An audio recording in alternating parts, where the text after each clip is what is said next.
I think my experience, the most common is that they remain in student mode.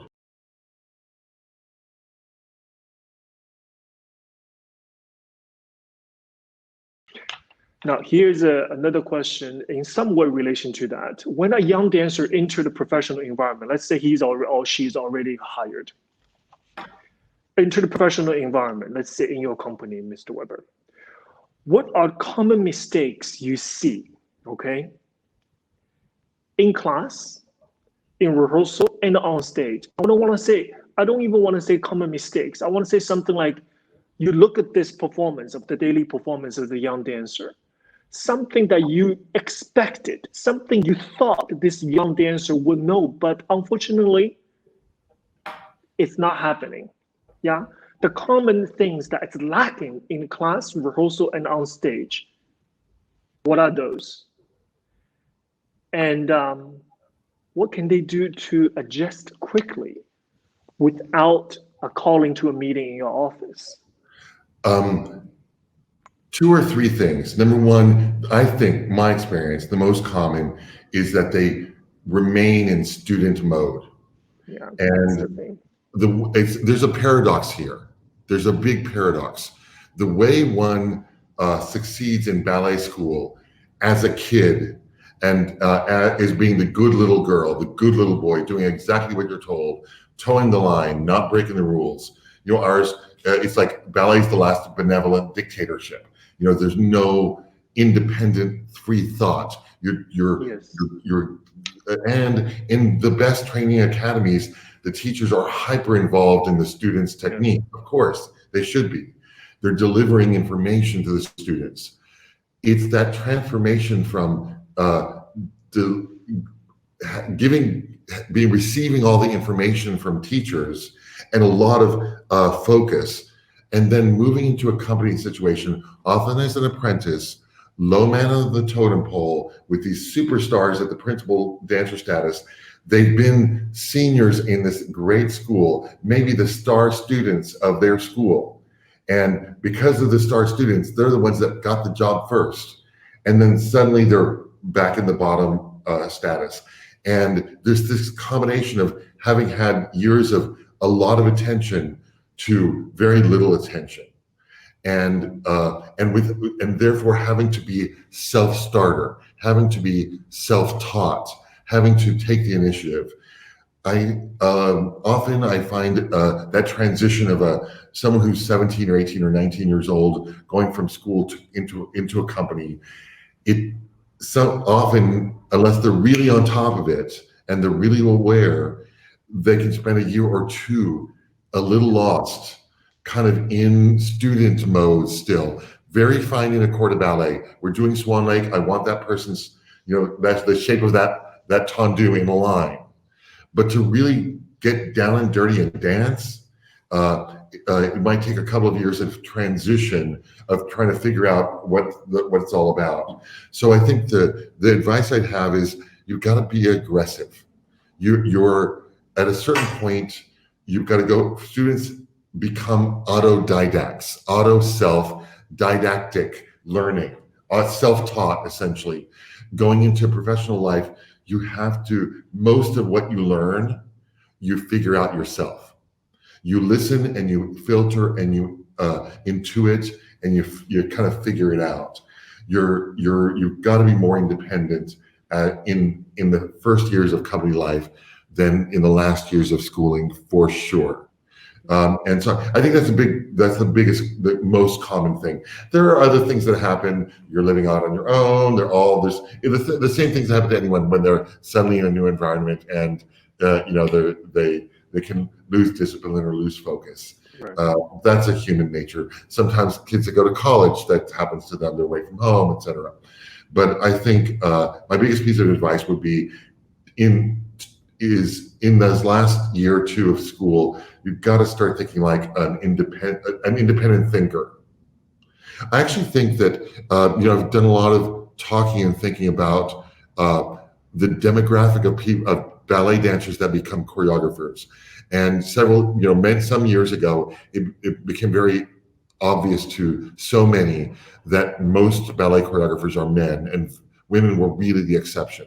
And I've always theorized that one of the reasons for that is that little girls have to follow the rules. There's so many girls in ballet, and they've got to toe the line and be the good little girl. And what makes you a great artist is by not being good, but by breaking the rules and being creative.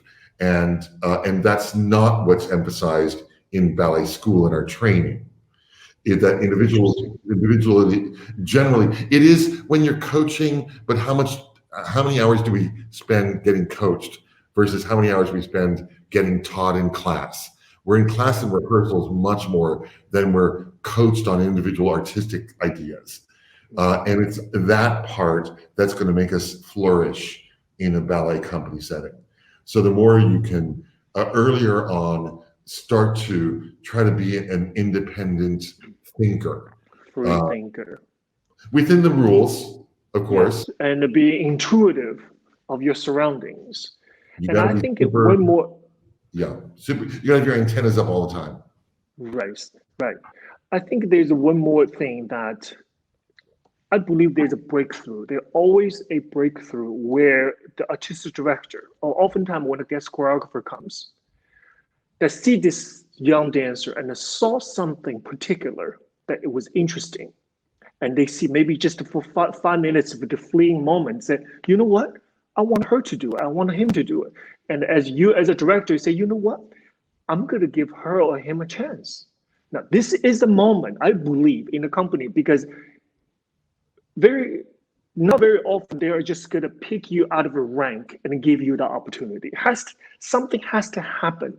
Either a dancer injured, or a guest choreographer comes, or this young dancer is doing particularly well in class in the last couple of weeks. And you decided as a director, you know what, I'm going to give a second cast or even an understudy position for that young dancer. Now, this is, to me, it's a defining moment right here. And I wish that I had those moments many, many times when I was much younger in a company, but I didn't recognize that. I didn't know it.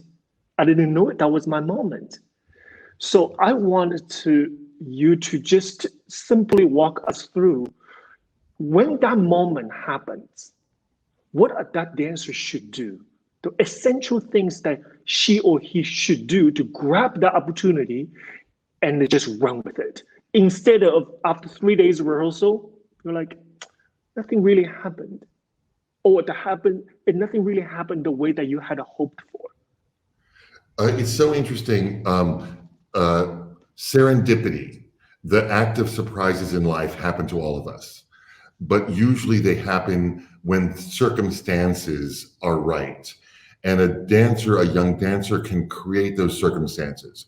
I think we all know from our training that we plateau and then something happens and maybe we think we don't know what it is, but we can figure it out.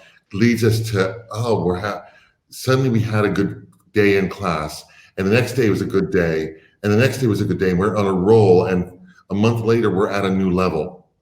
Right. And then maybe 6 months goes by and it seems like it's the same thing, and then suddenly it's like a growth spurt of a 13-year-old kid over the summer. Right. Yeah. That idea of trying to design, I think a dancer can design for themselves a technical advancement or a period of blossoming. Psychologically, you've got to approach the studio in the right way every day, do all the things like eating, be on the right diet, all those other things. I think if you can approach usually it's when you can be consistent. So I think you can set yourself up for advancement but you just gotta say, all right, this 6 weeks is gonna be a really special 6 weeks. I'm gonna get through Nutcracker. Holiday, January 5th, we come back. This January 5th to February 15th is a special, intense period for me. You can design that. No one's gonna do that for you. No one does. No company has time.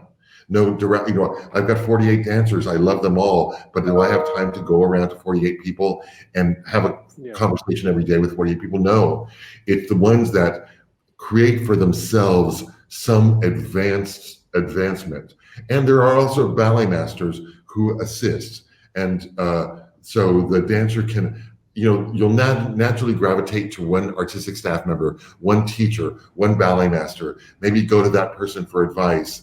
I would say all of these things come together to create moments. Create moment. Mm-hmm. You create moments. So for example, actually the other one, Renchad, I would think is, I would advise a young dancer who enters a company and finds they have a special relationship with one of the ballet masters or with the director, seeking advice about, like making an appointment and seeking advice to really get feedback. I'm impressed by it, actually. I hope people don't do it every day, but because I don't have time for it. But I do appreciate it. It does make me think, oh, that person's really thoughtful in what their goals are. Maybe they're not any more talented than the next person, but because they're thoughtful in their goals, and I can relate to their goals, it made me think, let me just add them to the cover list, the understudy list. Right. So actually articulating some desire or goal without being too pushy. That's a maturity issue, though. That's a maturity issue. That is something not just random. That has to be thought. That has to be planned. That has to be. They have to set themselves up for the advancement. And I think this is what you just talked about. It's all a part of it. Something extra beyond just good training and following the rules. Totally. Actually, it goes back to what I said earlier about the pitfalls of joining a company and then kind of getting lost and seeming rudderless in those first 2 years as apprentice. Whereas you've been a star in your school, but then now no one's really focused on you. A way to turn that around, one of the ways, is by finding the ally in the management scheme. Maybe the director, you got to be careful because he's not, or she's got not that much time, but it could be the director or that ballet master who seems sympathetic to you, that you click with. And I mean, probably the same thing holds true at a place like the Kirov Academy, where some teacher or another has a special relationship, a connection. I think it's a good idea to articulate, to go and get advice. Advice is non-threatening. It's not like you're going in and saying, please, I wanted this role. Yeah. You might, in the context of that conversation, the dancer might then admit that they would like a role, it'd be okay for them to attend rehearsals. That actually also happens, and I appreciate it. In any given production, one or two dancers might come to me and say, oh, Septime, I'm not called for Romeo, but I'm not called for Giselle. Actually, just last season, someone said that the dream was Albrecht. Could they just attend?